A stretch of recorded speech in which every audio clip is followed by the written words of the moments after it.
ನಮ್ಮೂರ ನಾಯ ದೇವರು ನಮ್ಮ ಯಜಮಾನರು ನಮ್ಮೂರ ನಾಯ ದೇವರು ನಮ್ಮ ಯಜಮಾನರು.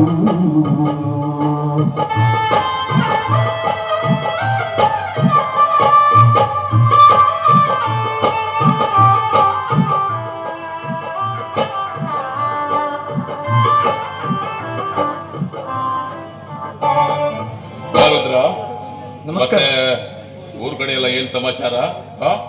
ಊರ್ ಕಡೆ ಏನು ಸಮಾಚಾರ ರೀ ಅಪ್ಪ? ಊರ್ ತುಂಬಾ ಹದಗೆಟ್ಟು ಬಿಟ್ಟೈತಿ. ಬಸಪ್ಪನ ಮಗ ಕಾಳಾದನಲ್ರಿ, ಅವನಿಗೆ ನೀವು ಆವಾಗಲೇ ಸರಿಯಾದ ಶಿಕ್ಷೆ ಕೊಡಬೇಕಾದ್ರೆ. ಅವನಂತೂ ಈಗಂತೂ ಊರ್ ತುಂಬಾ ಹದಗೆಟ್ಸ್ಬಿಡ್ತಾನೆ. ಯಾಕೆ ರುದ್ರ, ಮತ್ತೇನ್ ಮಾಡ್ದವನು? ಏನಂತ ಹೇಳೋದ್ರಿ ಅಪ್ಪ? ಯಾವ ಬಾಯಿಂದ ಹೇಳೋದು? ಆ ಮಲ್ಲಪ್ಪನ ಮಗಳು 16 ವರ್ಷದ ಹುಡುಗಿದಾಳಲ್ಲ, ಅವಳ ಮೇಲೆ ಅತ್ಯಾಚಾರ ಮಾಡಿಬಿಟ್ಟಿದ್ದಾನೆ.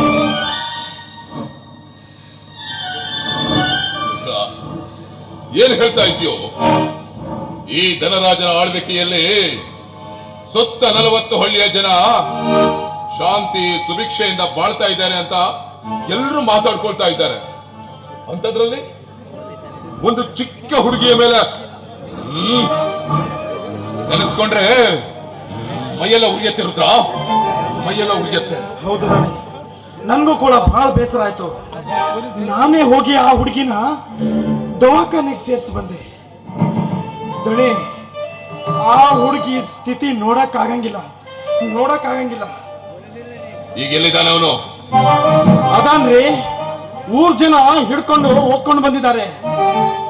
ಎಷ್ಟು ಬಾಯಿ ಬಿಡ್ಸೋಕ್ ಹೋದ್ರು ನಮ್ಮನ್ನೇ ಬಾಯಿಗೆ ಬಂದಂಗ್ ಬೈಯಾಕತ್ತ. ದಣಿ, ಒಂದು ಮಾತು ಹೇಳ್ತೀನಿ ನೋಡಿ, ಈ ಸರಿ ಕೊಡೋ ಶಿಕ್ಷೆ ಮಾತ್ರ ಅವನ ಜೀವನದಾಗ ಬರೀಬಾರ್ದು. ನೀವು ಆ ರೀತಿ ಶಿಕ್ಷೆ ಕೊಡಿ ಅವನನ್ನ. ಮತ್ತೆ ತಡ ಯಾಕೆ? ಅವನನ್ನ ಏ ಕಾಳ,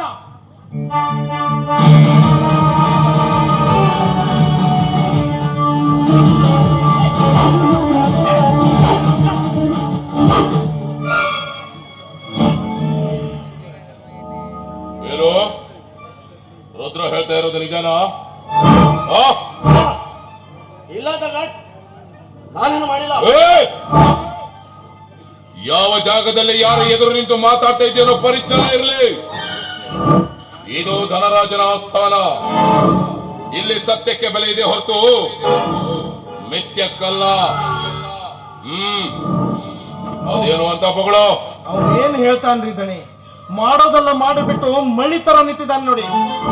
ದಣಿ, ಇಂಥ ಪಾಪಿಷ್ಟ್ರಿಗೆ ಸರಿಯಾದ ಶಿಕ್ಷೆ ಕೊಡಿ ನೀವು. ನಿಜ ರುದ್ರ, ಇವನು ಮಾಡಿರುವಂತಹ ತಪ್ಪು ಕ್ಷಮಿಸಿ ಬುದ್ಧಿ ಹೇಳುವಂತದ್ದಲ್ಲ. ಇಂಥವರು ಇರೋದ್ರಿಂದಲೇ ಸಮಾಜದಲ್ಲಿ ಹೆಣ್ಣು ಮಕ್ಕಳ ಮೇಲೆ ದೌರ್ಜನ್ಯ, ಶೋಷಣೆ ನಡೀತಾ ಇರೋದು. ನಾಳೆ ದಿನ ಪರಸ್ತ್ರೀಯನ್ನ ಕಣ್ಣೆತ್ತಿ ನೋಡು, ಕೆಟ್ಟ ದೃಷ್ಟಿಯಿಂದ ನೋಡುವ ಪ್ರತಿಯೊಬ್ಬನಿಗೂ ನಾನಿವತ್ತು ಇವನಿಗೆ ಕೊಡುವ ಶಿಕ್ಷೆ ಪಾಠವಾಗಬೇಕು. ರುದ್ರ, ಊರ್ ತುಂಬಾ ಡಂಗ್ರ ಹೊಡ್ಸು. ಜನರೆಲ್ಲ ಆಲ್ದ ಮರದ ಹತ್ರ ಬರ್ಲಿಕ್ಕೆ ಹೇಳು.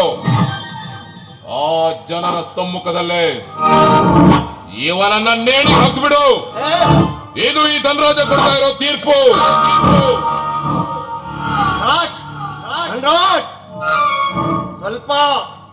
ಸ್ವಲ್ಪ ಯೋಚಿಸಿ ತೀರ್ಪು ಕೊಡು. ಮುಚ್ಚ ಬಾಯ್ಲ. ಒಮ್ಮೆ ತೀರ್ಪು ಕೊಟ್ರೆ ಮುಗೀತು.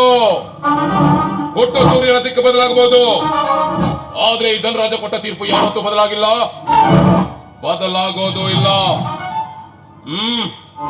ಹೇಳ್ಕೊಂಡು ಹೋಗ್ರ ಇವನನ್ನ. ಇವತ್ತು ನೀನು ಕೊಟ್ಟಿರೋ ತೀರ್ಪನ್ನ ನಾನು ಸಂತೋಷದಿಂದ ಸ್ವೀಕರಿಸ್ತೀನಿ. ನಾನು ಸಾಯಕ್ಕೆ ರೆಡಿ ಆಗಿದ್ದೀನಿ. ಆದ್ರೆ ಯೋಚನೆ ಮಾಡು. ಮುಂದೊಂದು ದಿನ ನಿನ್ನ ಮನೆಯಲ್ಲಿ ಇದೇ ಘಟನೆ ನಡೆದರೆ ಯಾವ ರೀತಿ ತೀರ್ಪು ತೆಗೆದುಕೊಳ್ಳುತ್ತೀಯ ಅಂತ ನಾನು ನೋಡ್ತೀನಿ. ಮುಚ್ಚ ಬಾಯ್ನ. ಇವನು ನ್ಯಾಯವಂತರ ಮನೆತನದ ಕುಡಿ, ಮಾನವಂತರ ಮನೆತನದ ಕುಡಿ. ನ್ಯಾಯಕ್ಕಾಗಿ ಬದುಕಿ